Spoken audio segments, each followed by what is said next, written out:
नमस्कार, मी मीरा. माझ्या यूट्यूब चॅनलमध्ये तुमचं स्वागत आहे. मागच्या व्हिडिओमध्ये आपण मटार पनीरची रेसिपी बघितली होती. तो व्हिडिओ जर तुम्ही पाहिला नसेल तर त्याची लिंक मी खाली डिस्क्रिप्शनमध्ये दिलेली आहे. हा व्हिडिओ बघितल्यानंतर तो व्हिडिओ पण तुम्ही नक्की बघा. आज आपण कोल्हापुरीच पण थोड्या वेगळ्या पद्धतीने मिसळ बनवणार आहोत. चला तर मग वळूया आजच्या रेसिपीकडे. त्यासाठी लागणारं साहित्य: मोड आलेली मटकी, थोडेसे हरभरे, मूग आणि मटार घेतलेत मी, आणि 5 बटाटे घेतलेत साल काढून. मसाल्यासाठी मी सुकं खोबरं 1 वाटी घेतलंय, 2 टोमॅटो घेतलेत, कांदे 2 घेतलेत, गरम मसाला मी घरी बनवलेला थोडा घेतलाय, ओलं खोबरं घेतलं 1 वाटी, आलं आणि लसूण मी थोडी थोडी घेतले. सगळ्यात पहिला आपण जे कडधान्य घेतलंय ते रोस्ट करून घेऊया.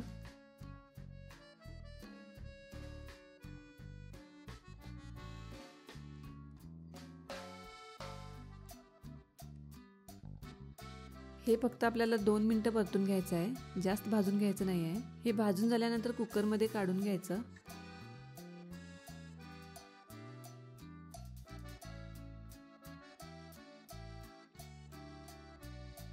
यात मी बाकी कडधान्य मूग आणि मटार पण ऍड केले.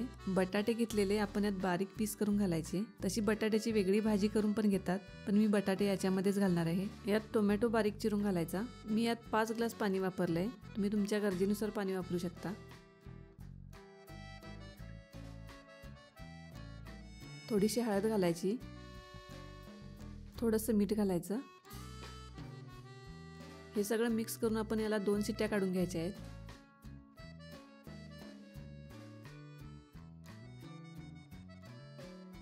शिट्ट्या होत आहेत तोपर्यंत आपण मसाल्याची तयारी करून घेऊया. त्यासाठी मी आधी सुकं खोबरं भाजून घेते.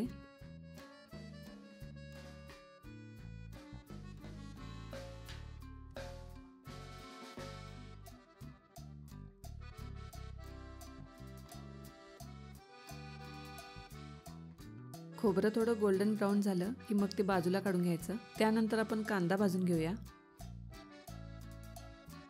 थोडंसं तेल घालायचं म्हणजे कांदा चांगला भाजतोय.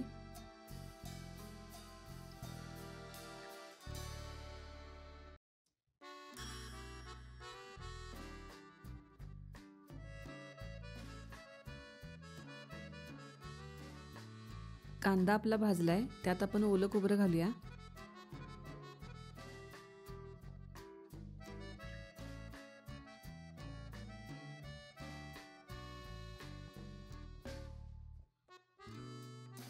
याच्यातच आपण आलं आणि लसूण घातले.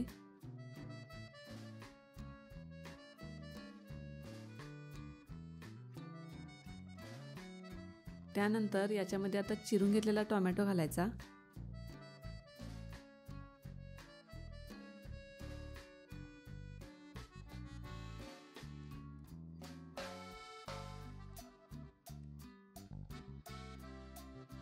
मी थोडी कोथिंबीर पण याच्यात घातले.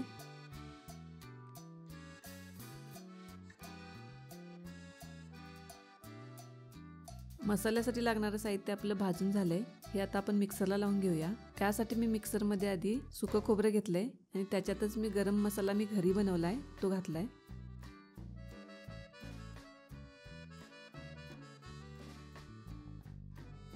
हे आता बारीक करून झालंय. यात आपण बाकीचा मसाला घालून घेऊया.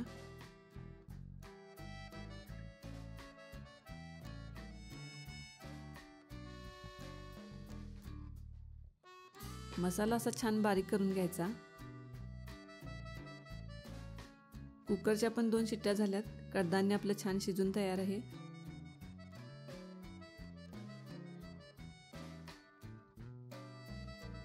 आता मिसळ करायचं आहे. यासाठी मी तेल घेतलंय फोडणीसाठी. तेल घेताना जास्तच घ्यायचं, कारण मिसळमध्ये कट जास्त असला तर खाताना छान लागते. सगळ्यात पहिला आपण मोहरी घालूया.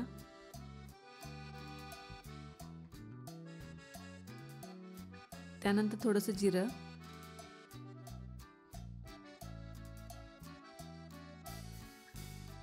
त्यानंतर कट करून घेतलेली लसूण यात घालायची. बारीक चिरलेला कांदा घालायचा.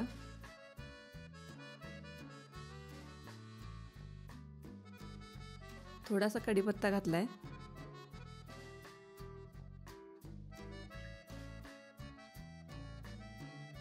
हे थोडं मिक्स करून यात हिंग घालायची. यात थोडी हळद घालायची.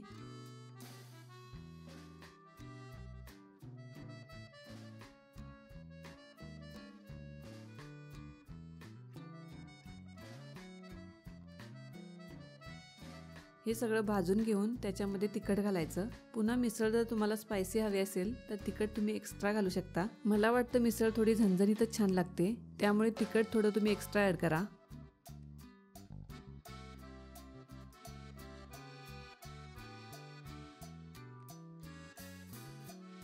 त्यानंतर आपण यात वाटून घेतलेला मसाला घालायचा।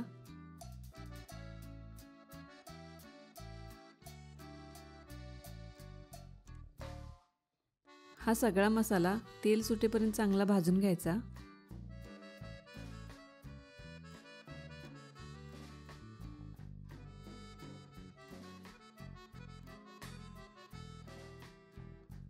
चवीनुसार मीठ घालायचं याच्यामध्ये।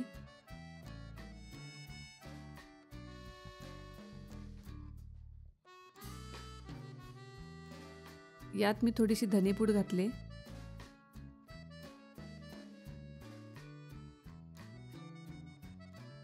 त्यानंतर यात आता आपल्या आवडीनुसार मिसळ मसाला ॲड करायचा।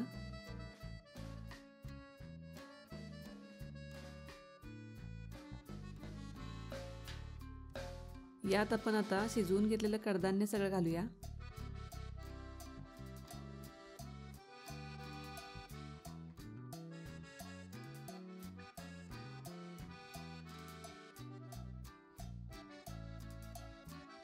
मिसळ जर तुम्हाला जास्त क्वांटिटीमध्ये पाहिजे असेल तर तुम्ही याच्यामध्ये गरम पाणी थोडं ॲड करा।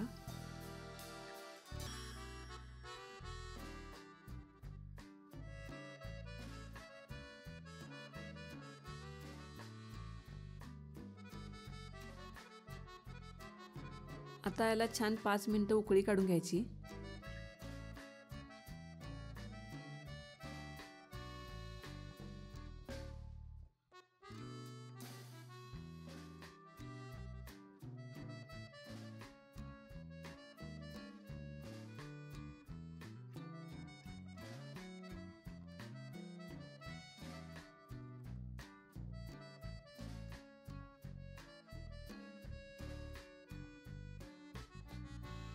बघा, असा एक लेयर आपल्या मिसळला कट आला पाहिजे, यामुळे मिसळ खाताना झणझणीत आणि छान लागते।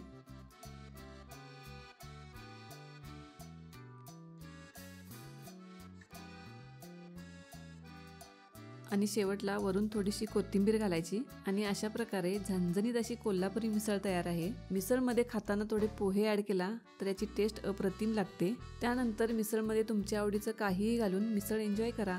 मी साईडला थोडं दही, लिंबू आणि कांदा घेतलाय, हे पण तुम्ही ट्राय करून बघा। आजचा हा मिसळचा रेसिपी व्हिडिओ जर तुम्हाला आवडला असेल तर व्हिडिओला नक्की लाईक करा। असेच व्हिडिओ जर तुम्हाला पुढे पाहायचे असतील तर चॅनलला नक्की सबस्क्राईब करा आणि तुम्हाला आणखी कोणती रेसिपी बघायला आवडेल ते कमेंटमध्ये नक्की सांगा। चला तर मी भेटते माझ्या नेक्स्ट व्हिडिओमध्ये। So bye bye.